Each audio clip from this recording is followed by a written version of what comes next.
ॐ श्री परमात्मने नमः। अथ प्रथमोऽध्यायः। धृतराष्ट्र उवाच धर्मक्षेत्रे कुरुक्षेत्रे समवेतायुयुत्सवः मामकाः पाण्डवाश्चैव किमकुर्वत सञ्जय। सञ्जय उवाच दृष्ट्वा तु पाण्डवानीकं व्यूढं दुर्योधनस्तदा आचार्यमुपसंगम्य राजा वचनमब्रवीत्। पश्यैतां पाण्डुपुत्राणामाचार्यमहतीं च मूं व्यूढां द्रुपदपुत्रेण तव शिष्येण धीमता। अत्र शूरा महेश्वासा भीमार्जुनसमायुधि युयुधानो विराटश्च द्रुपदश्च महारथः। धृष्टकेतुश्चेकितानः काशीराजश्च वीर्यवान् पुरुजित् कुन्तिभोजश्च शैब्यश्च नरपुङ्गवः। युधामन्युश्च विक्रान्त उत्तमौजाश्च वीर्यवान् सौभद्रो द्रौपदेयाश्च सर्व एव महारथाः। अस्माकं तु विशिष्टाये तान्निबोध द्विजोत्तम नायका मम सैन्यस्य संज्ञार्थं तान् ब्रवीमि ते। भवान् भीष्मश्च कर्णश्च कृपश्च समितिञ्जयः अश्वत्थामा विकर्णश्च सौमदत्तिस्तथैव च अन्ये च बहवः शूरा मदर्थे त्यक्तजीविता नानाशस्त्रप्रहरणाः सर्वे युद्धविशारदा।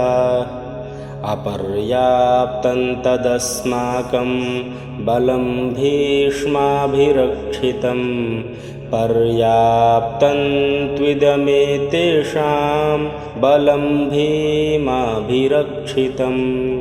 अयनेषु च सर्वेषु यथाभागमवस्थिता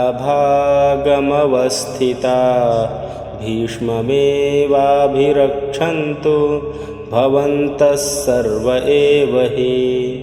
तस्य सञ्जनयन् हर्षं कुरु वृद्धः पितामहः सिंहनादं विनद्योच्चैः शङ्खं दद्मौ प्रतापवान्। ततः शङ्खाश्च भैर्यश्च पणवानकगोमुखा सहसैवाभ्यहन्यन्त सशब्दस्तुमुलोऽभवत्। ततः श्वेतैर्हयैर्युक्ते महति स्यन्दने स्थितौ माधवः पाण्डवश्चैव दिव्यौ शङ्खौ प्रदध्मतुः। पाञ्चजन्यं हृषीकेशो देवदत्तं धनञ्जयः पौण्ड्रं दध्मौ महाशङ्खं भीमकर्मावृकोदरः। अनन्तविजयं राजा कुन्तीपुत्रो युधिष्ठिरः नकुलः सहदेवश्च सुघोषमणिपुष्पकौ काश्यश्च परमेश्वासः शिखण्डी च महारथः धृष्टद्युम्नो विराटश्च सात्यकिश्चापराजितः। द्रुपदो द्रौपदेयाश्च सर्वशः पृथिवीपते सौभद्रश्च महाबाहुः शङ्खान् दध्मुः पृथक् पृथक्।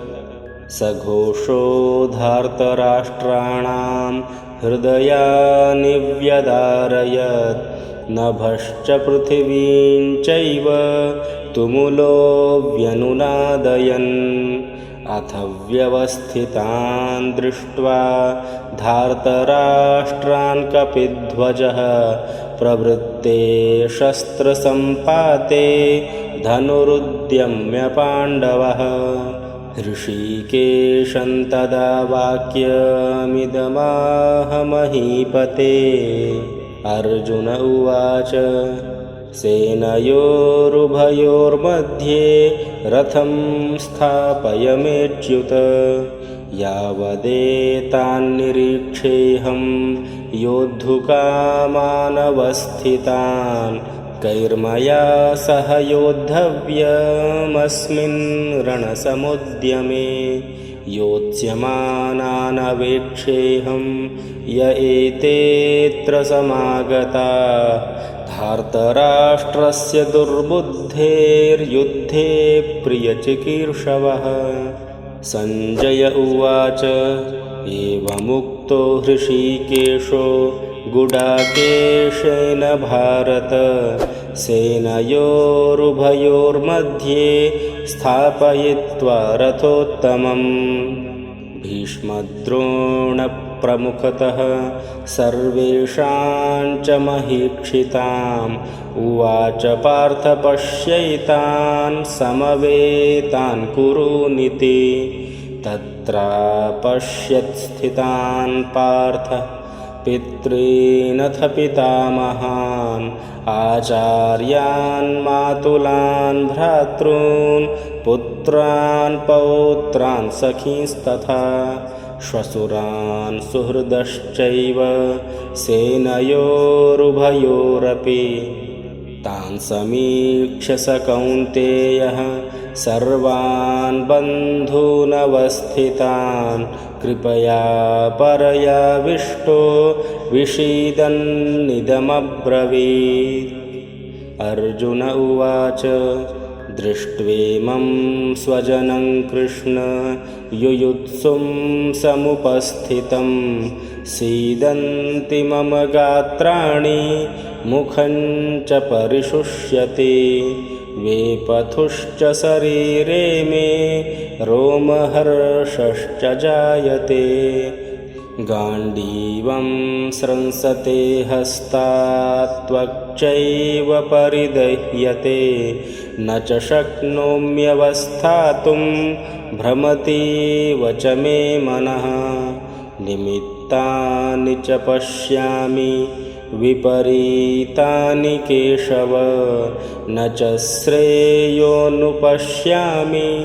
हत्वा स्वजनमाहवे न काङ्क्षे विजयं कृष्ण न च राज्यं सुखानि च किन्नो राज्येन गोविन्द किं भोगैर्जीवितेन वा येषामर्थे काङ्क्षितन्नो राज्यं भोगाः सुखानि च तैमेव स्थिता युद्धे प्राणास्त्यक्त्वा धनानि च आचार्याः पितरः पुत्रास्तथैव च पितामहा मातुलाः श्वशुराः पौत्राः श्यालाः सम्बन्धिनस्तथा एतान्न हन्तुमिच्छामि घ्नतोऽपि मधुसूदन अपि त्रैलोक्यराज्यस्य हेतोः किन्नु मही कृते निहत्य धार्तराष्ट्रान् का प्रीतिः स्यात् जनार्दन पापमेवाश्रयेदस्मान् हत्वैतानाततायिनः तस्मान्नार्हा वयं हन्तुं धार्तराष्ट्रान् स्वबान्धवान् स्वजनं हि कथं हत्वा सुखिनः स्याम माधव यद्यप्येतेन पश्यन्ति लोभोपहतचेतसः कुलक्षयकृतं दोषं मित्रद्रोहे च पातकम् कथन्न ज्ञेयमस्माभिः पापादस्मान्निवर्तितुं कुलक्षयकृतं दोषं प्रपश्यद्भिर्जनार्दन कुलक्षये प्रणश्यन्ति कुलधर्माः सनातनाः धर्मे नष्टे कुलं कृत्स्नमधर्मोऽभिभवत्युत अधर्माभिभवात् कृष्ण प्रदुष्यन्ति कुलस्त्रियः स्त्रीषु दुष्टासु वार्ष्णेय जायते वर्णसङ्करः संकरो नरकायैव कुलघ्नानां कुलस्य च पतन्ति पितरो ह्येषां लुप्तपिण्डोदकक्रियाः दोषैरेतैः कुलघ्नानां वर्णसङ्करकारकैः उत्साद्यन्ते जातिधर्माः कुलधर्माश्च शाश्वताः उत्सन्नकुलधर्माणां मनुष्याणां जनार्दन नरके नियतं वासो भवतीत्यनुशुश्रुम अहो बत महत्पापं कर्तुं व्यवसिता वयं यद्राज्यसुखलोभेन हन्तुं स्वजनमुद्यता यदि मामप्रतीकारमशस्त्रं शस्त्रपाणयः धार्तराष्ट्रारणे हन्युस्तन्मे क्षेमतरं भवेत् संजय उवाच एवमुक्त्वार्जुनः संख्ये रथोपस्थ उपाविशत् विसृज्य सशरं चापं शोकसंविघ्नमानसः ॐ तत्सदिति श्रीमद्भगवद्गीतासु उपनिषत्सु ब्रह्मविद्यायां योगशास्त्रे श्रीकृष्णार्जुनसंवादे अर्जुनविषादयोगो नाम प्रथमोऽध्यायः। श्रीकृष्णार्पणमस्तु।